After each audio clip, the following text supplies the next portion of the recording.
say, it feels like a million years since I filmed a book haul, which is not even remotely true. I filmed a bunch of them at the end of last year, the beginning of this year, and it's just because I've made like such a variation of content in between.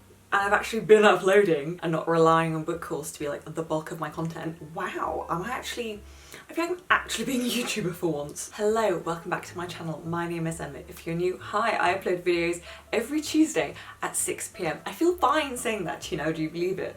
Because I'm actually currently somewhat consistent. Who would believe it, really? Oh, that is hot. Got really into drinking peppermint tea. I have ADHD, I adjusted my medication, so I'm back on it. Doing quite good on my new meds, if anybody was wondering. But it means that I can't drink anywhere near as much caffeine, obviously, so peppermint tea has become my go-to. Which is a good point to mention. If you're new, hi, hello, welcome.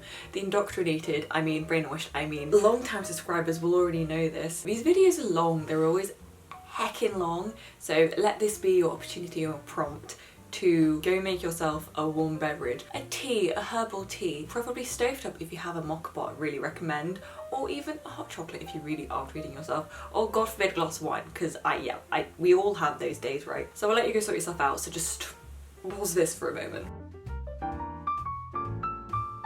Okay, lovely, so we all have a hot beverage, good, that's always a good way to start. This is a book haul of everything I have acquired pretty much since the end of December. A couple of these were Christmas gifts, and I ended up, as ever, accumulating enough books in order to do a themed book haul. Everything here is classics. A couple modern classics, a couple classics, and a couple books to try and fill the Brideshead Revisited size hole in my heart at the moment. But I don't want to talk about that emotionally just yet. So, where do we begin? Where do we begin? I'll show you my stack. Here's my stack. So we've got, you know, let me organise. Here we are. We've got predominantly vintage, some modern classics and some Penguin classics. And in no surprise to anybody, an old Penguin classic because I tried to get not a new Penguin classic and then I got the wrong old version of Penguin classics. If you watch my video on ranking ranking editions of classics for almost an hour and a half, you'll know what I mean. So this is today's stack. I think quite a few of these are quite summery, I think, quite springy. And yeah, a couple of these are gifts. Christmas gift, birthday gift, which is lovely because the people in my life know me really well. One of my friends bought me a gift and she stalked my Goodreads in order to buy the book, so Ophelia, I love you. I love you very dearly. You know me very, very well. Right, I'm going to start with what is not even remotely summery or springy. This is objectively spooky. I just want to find scary, spooky books, like good vampire books. Basically, I was on a walk with my brother and we were discussing vampire books and we both really enjoyed Nosferatu. So I was explaining to him that I really just wanted a vampire book which was a bit more historical and a bit more like, you know, old library, somebody who's lived for such a long time, a little bit more of debauchery, a little bit more on a libertine kind of angle rather than sparkly vampires, which, do not get me wrong, I love Twilight, the films. I don't care for the books too much, but I do binge watch the films every year. Love the Twilight Renaissance, super fun, like retrospective on something we enjoyed as teenagers, and now understanding of some critical thinking skills we now have as adults. It doesn't surprise me that this like Twilight Renaissance happened at a moment where the original audience of teenage girls has now as adults fully formed their brains. So you know, that really tracks. And also understanding like Mormons in Utah. There's a lot to be said about Twilight, but I'm not talking about Twilight. I wanted an old vampire book. My brother actually gave me a recommendation. He told me to read The Historian, so that is one I will purchase when it is closer to spooky season, but one I saw in a bookshop when I was with my love Ophelia, who I'm going to embarrass her for a moment because I know she watches my videos. Some of you, God forbid, may remember her because she used to also make YouTube videos back in the day. She did a lot about languages. We filmed a bunch of videos together over the years. One popped up on my own like recommended feed and it was from 7 years ago. I was like, good heavens, fuck. I don't know how that happened. Time passes. But I was a bookshop and as ever I bought books. One of the books I saw in said bookshop, there we go, everyone just finally back to the point, was Carmilla. One of my best friends is called Camilla, so this is very funny to me, it's called Carmilla. I think it's the original kind of much more original vampire books. This predates Dracula, which I've spoken about a lot but haven't read yet because I'm saving it spooky season. I'm gonna just read a bunch of vampire books when it gets autumnal. It's not even summery yet here, but when it gets autumnal. So that has something to look forward to as the seasons change. But yes, this is by Sheridan Le Fanu. I think it keeps getting branded as like, oh, sexy sapphic vampires, which I feel is probably a bit disingenuous. But yes, this predates Dracula, which I think is incredibly funny, and it is from, let me give you a year. Carmilla was originally serialised in the magazine The Dark Blue between 1871 and 1872. Sexy vampires is all I understand about it. I'm reserved on the sapphic vampire element. It's probably not necessarily sapphic in the way that you and I think about sapphic, but more sapphic in like the terms of like longing without anything necessarily happening. But yes, this predates Dracula by 26 years, and I'm super curious. I think it's just an interesting one to read in terms of thinking about vampire literature as a genre. There's a specific niche in a genre, which is horror, fantasy, supernatural. But it's just an interesting like little, you know, canonical kind of text, if we're going to look at it that way. In a lonely castle deep in the forest, Laura leads a solitary life with only her ailing father for company, until one moonlit night a carriage arrives bearing an unexpected guest, the beautiful Carmilla. So it begins the feverish friendship. Friends between Laura and her mysterious companion, but as Carmilla becomes increasingly strange and volatile, Laura finds herself tormented by nightmares and growing weaker by the day. Oh dear. I am quite excited to read this. I have lower expectations, I think, than maybe I would for another book, but I think it's because of where in like the history of vampires it sits, and then like what my expectations may be of a vampire novel and how that would actually play out. But I think it's an interesting one for maybe you guys to know that there are vampire novels that predate Dracula. And Dracula is an idea that Bram Stoker took from Romanian and Hungarian, Transylvanian folklore. It wasn't a new idea to him. It's not a new idea to Sheridan Le Fanu. Is he Irish? Why do I think he's Irish? Because his name is Sheridan. Okay. There's no paratext on this, hence why my edition is probably a little bit cheaper, but editing Emma will give you all the additional context that she thinks you need on this one. So yeah, that's one I'm saving for spooky season, and it's very funny because it's a sapphic vampire novel with my best friend's name. That entertains me thoroughly. Next up, I have Elizabeth von Arnim, The Enchanted April. My mum has read this. She said it's very good. I bought this on the same little book shopping trip with Ophelia. I think it's because it's April that I bought it in. I took it off the shelf, I saw the cover, read the blurb, and I was sold. I have been asked, you know, where do I get my book recommendations? I get them from the covers of the books and from the edition series that I trust, and I trust vintage. Look at it. It feels just peaceful, warm, and it smells nice. Does this make any sense? Now, when have I ever made sense in a video ever? Look, let me just read you the blurb. A notice in the Times addressed to those who appreciate wisteria and sunshine advertises a small medieval Italian castle to be let for the month of April. 4 very different women take up the offer. Mrs. Wilkins and Mrs. Arbuthnot, both fleeing unappreciative husbands, beautiful Lady Caroline, sick of being grabbed by lovesick men, and the imperious, aging Mrs. Fisher. On the shores of the Mediterranean, beauty, warmth and leisure weave their spell, but nothing will ever be the same again. Ooh, this feels spring, really good weather. I'm looking forward to the summer. I'm going to Italy in May. This really felt like it would scratch an itch. My mum's feedback as well, which was very funny, very witty, and because Elizabeth von Arnim, despite her name, is actually very English and apparently really quite brilliant and very 20th century, so I'm kind of hoping in this I get that fix that I get for this, you know, this English aristocratic interwar period, which is also reflected in some of my other purchases, I will say. But it's that like shiny, witty brilliance that you get with a certain era of English novels, and I just really need that fix. The sad truth with Nancy Mitford is I've read 4, 5, 6, 7, 8, 9 of her novels, and she's only got about 13 or 14, so I'm really, of her more popular fiction, I've got like 3 left, so that's really sad. I'm saving them. I don't want to work my way through all of Nancy Mitford's bibliography because what am I to do? Hopefully Elizabeth von Arnim will help me fill that void once I get there. The Enchanted April just sounded lovely, romantic, but then also I'm hoping it's funny, witty, satirical, tongue-in-cheek, really in a way a lot of English women writers of that early 20th century really, they get it. They can be devastatingly funny. And I don't think they get anywhere near enough credit. I have high hopes for this to be both funny, cutting, and somewhat comforting. At the very least, this is my slightly elevated beach read, which is how I've characterised my enjoyment of Nancy Mitford in the past. So, lovely. Staying more Italian, another thing that I bought when I was with Ophelia was one of my favourite people ever. I bought more Calvino.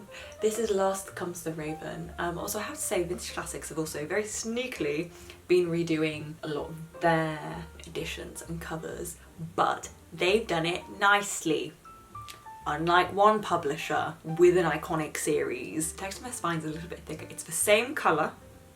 Thank you. And their covers being redesigned. So Calvino's covers initially with Vintage were more the words. The text was much more graphic and was really the main focus of the cover. But now they're getting these like cute little pictures. My edition of Baron and the Trees is similar to this as well. So Calvino is also known for writing down Italian folklore. I've talked about it before. It was beautifully collected in some folio editions which are no longer available. So if anybody ever, these go up for auction sometimes and have a big like resale market, secondhand market. If anybody ever spots these anywhere, ever for sale secondhand, please let me know. I will pay a disgusting amount of money for these, unfortunately, because that is how I am wired. Nay, how I was raised. We can blame my mother for everything. She really has just ruined my life with this love of books and pursuit of knowledge. Fuck! But yes, Last Comes a Raven is it's a collection of short stories which are all folk lore-y. Is that a good way of explaining it? I should hope so. This is a quote from the New Yorker.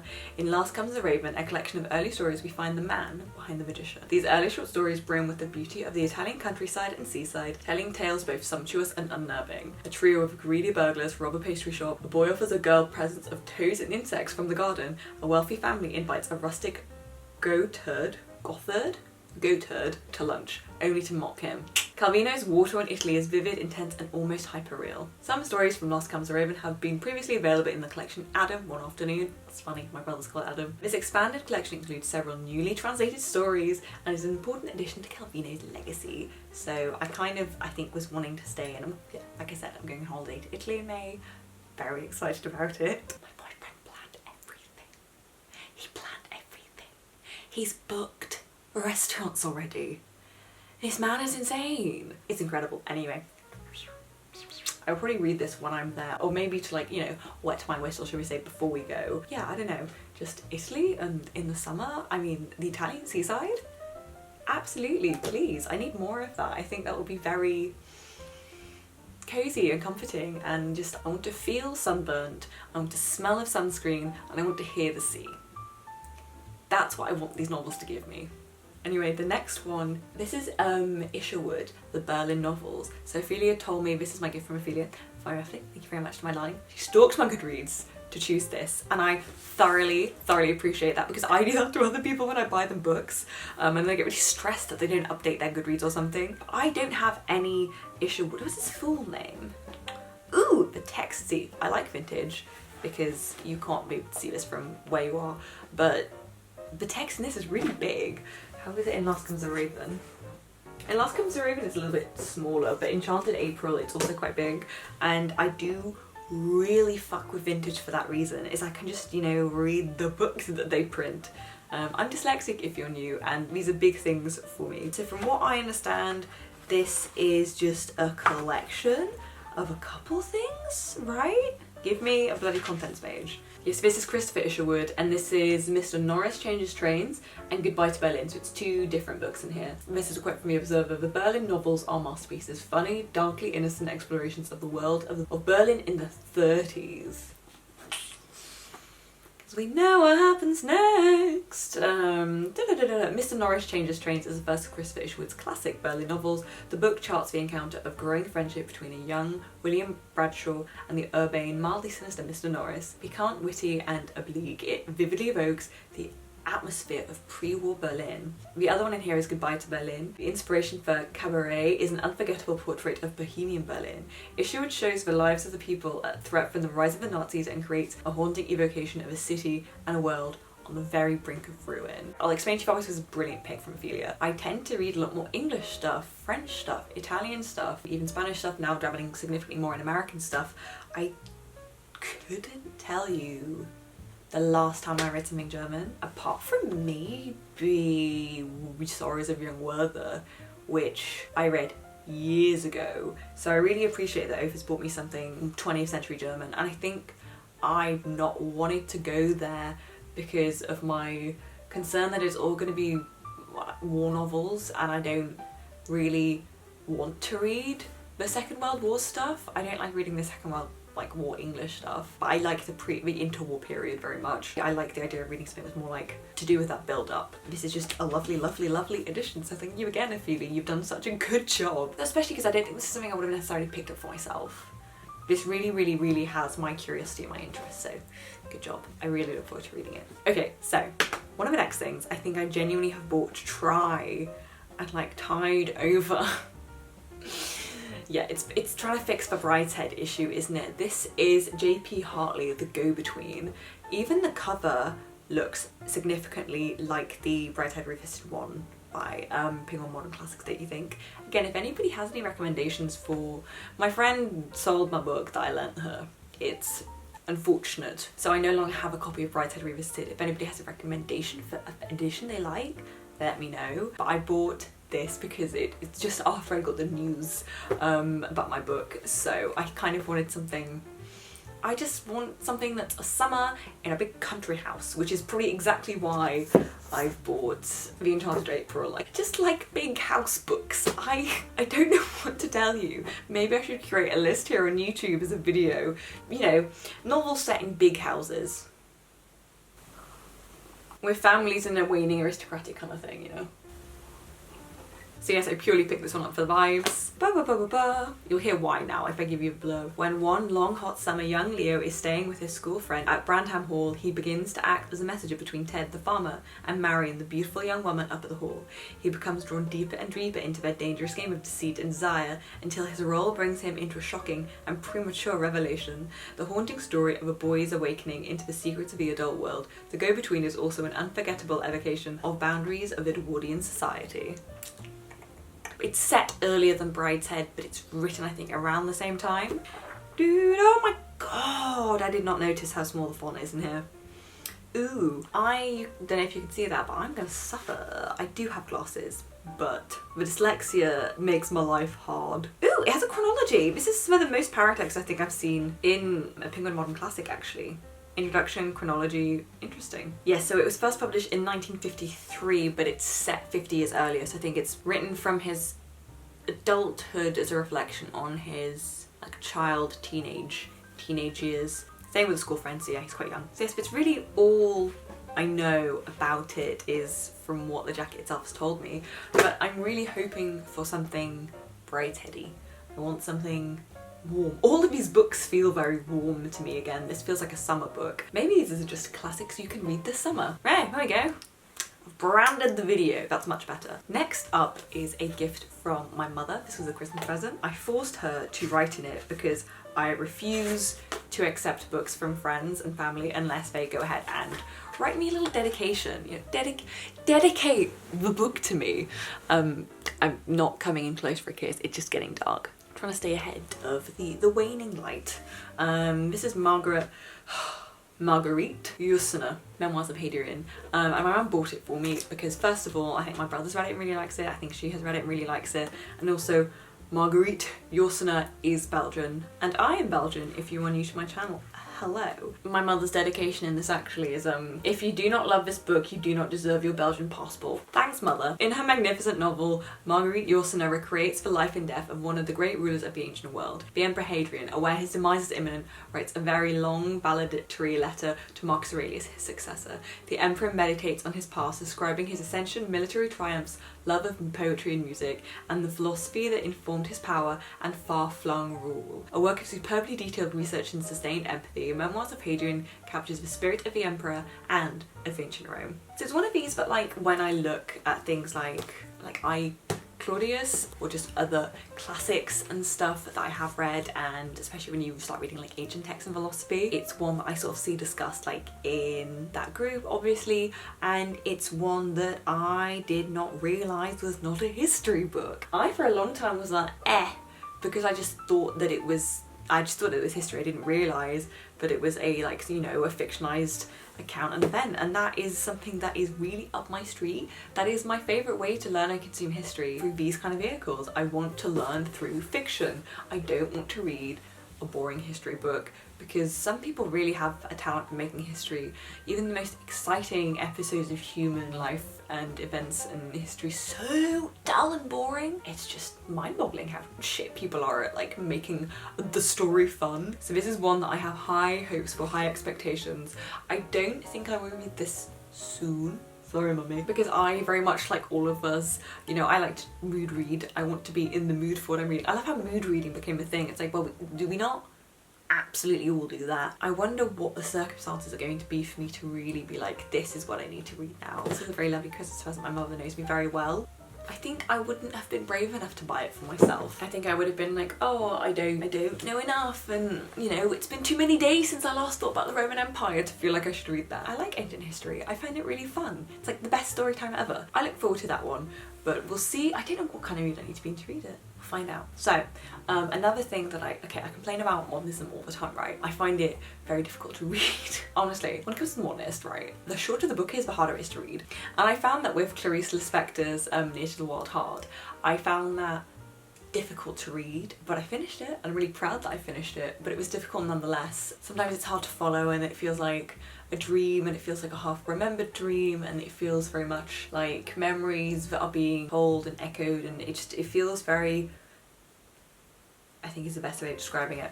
So obviously I bought another one of her books. This is Clarice Lispector, Hour of the Star. I'm going to find it interesting, I think, to read, given that I've already read her other more famous, I think, novel, Being Near to the Wild Heart, so I wonder how they're going to match up. Living in the slums of Rio and eking out a living as a typist, Macabea loves movies, Coca-Cola, and her philandering rat of a boyfriend.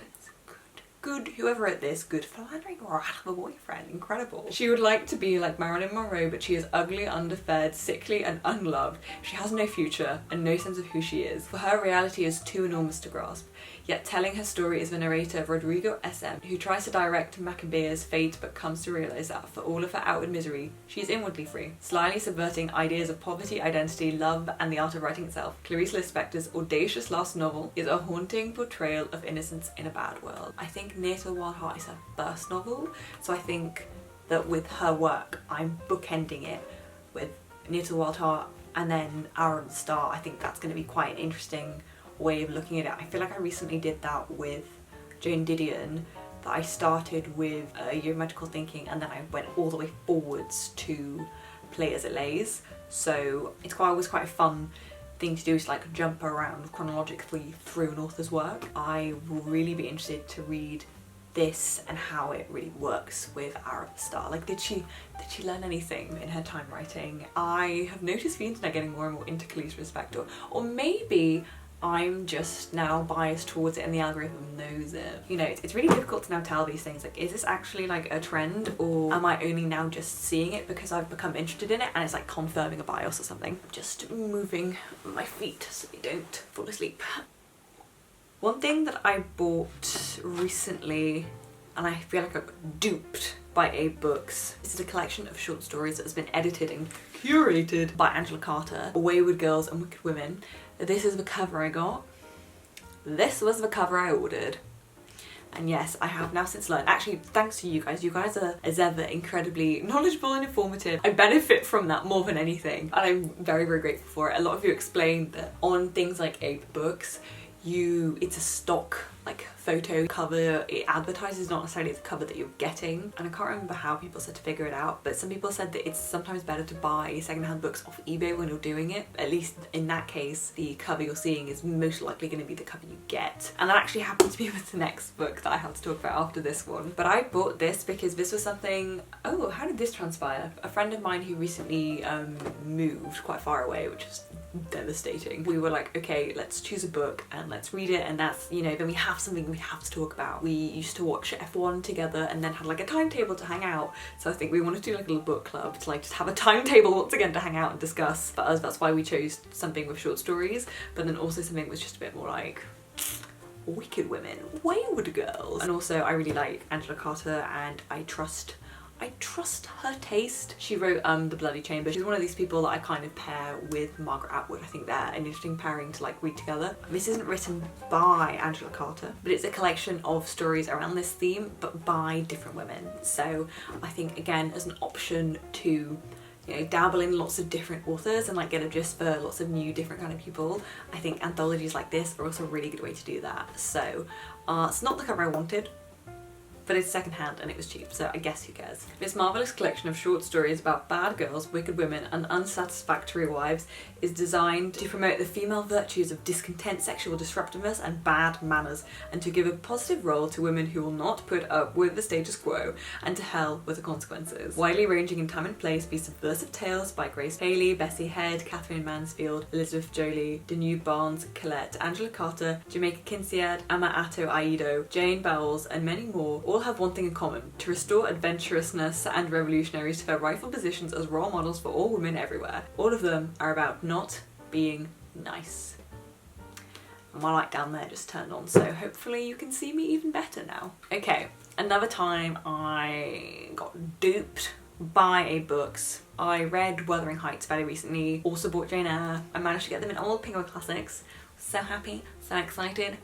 This is Anne Brontë and I got her in the older Penguin Classics. Honestly, like, avoiding the new Penguin Classic is really giving me a lot of admin. Not a fan. Anyway, this is the Tenant of Wildfell Hall and I am very, very excited because it just feels now, you know, I think if you're gonna read the Brontes, it's nice to have one of each, and now I've got one of each and I'm making my way through. I read Wuthering Heights last year and it's just, again, one of these things that's nice to tick off as part of the canon and the context that it gives to just all of the literature that you read and the references are made and all that kind of stuff. I do look forward to reading Jane Eyre. I don't want to put it off too long. I think it's one that I would like to read this year. So yeah, I bought the Tenant of Wildfell Hall because, you know, it's just part of the little Bronte canon. Like, it just makes sense to have it, right? Look, I'm just a girl. I want to have a complete set, okay? But I really didn't know anything about this. I bought it because of its proximity to her sisters. I don't really know very much about it. The mysterious new tenant of Wildfell Hall is a strong-minded woman who keeps her own counsel. Helen Graham, exiled with her child to a desolate moorland mansion.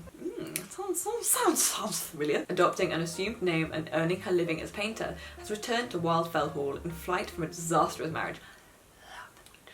Love that shit. Why would you not read classics? I just want to read about disastrous marriages. It's just, yeah. Narrated by her neighbour Gilbert Markham, and in the pages of her own diary, the novel portrays Helen's eloquent struggle for independence at a time when law and society defined a married woman as her husband's property.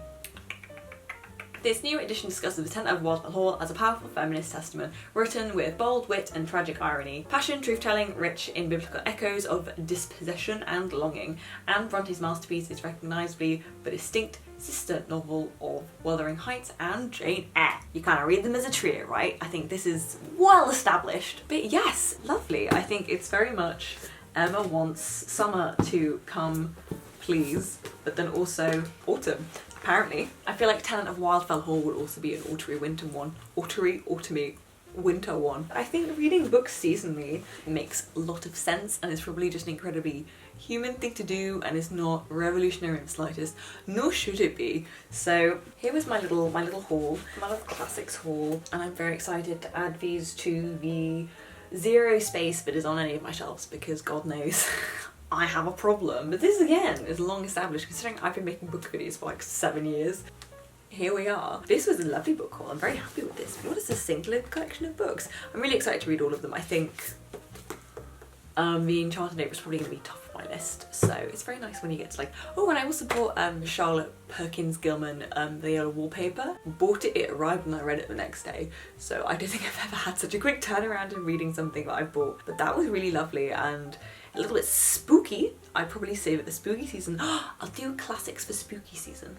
Yes, I like it. I'll do classics for spooky season in the autumn. Come the autumn, but I'm not going to wish away the summer because God knows the UK won't even have a summer to wish away. Yes, there we are. This is the top of my TBR. Even just look at the cover. I'm judging books by their covers. I shouldn't do it. Whatever. I did it for an hour and a half in a video, whatever. Yeah, this sounds like it's going to scratch an itch. I must share with you the introduction. The introduction written about this. It was written by another author. Depending on the kind of editions that you have, I think whether you have the introduction written by an academic or an author who loves the author that they're writing on, I think is introducing. I think that's quite interesting. Whether you choose one or the other should be determined by the kind of edition that you are publishing. Anyway, the introduction to this: open a window, or better, wander into a garden. Find a chaise, settle down, breathe in the scent, whatever it is, but breathe especially deep if there's wisteria in the air.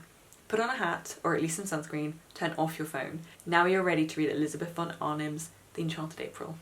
Isn't that a good introductory paragraph to an introduction of a novel? And one fun thing that I thoroughly enjoy and have never ever taken for granted is that London is a city of blossom. London is a city of magnolia trees, of jasmine, of wisteria.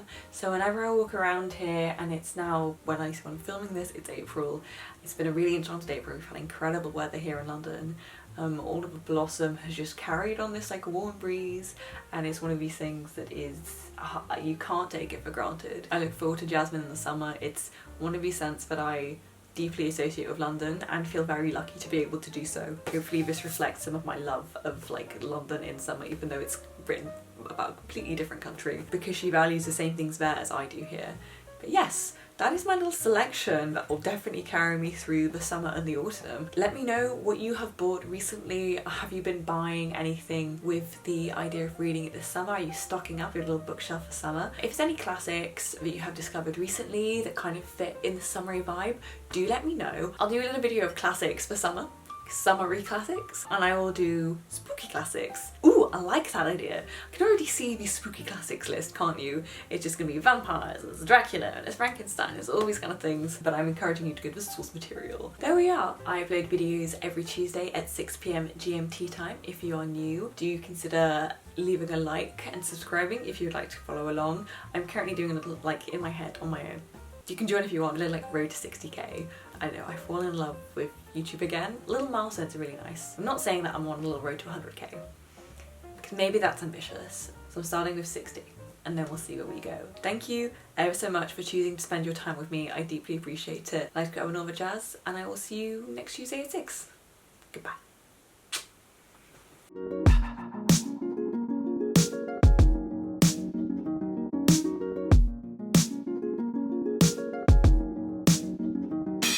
Some stories from Last Comes a Raven have previously...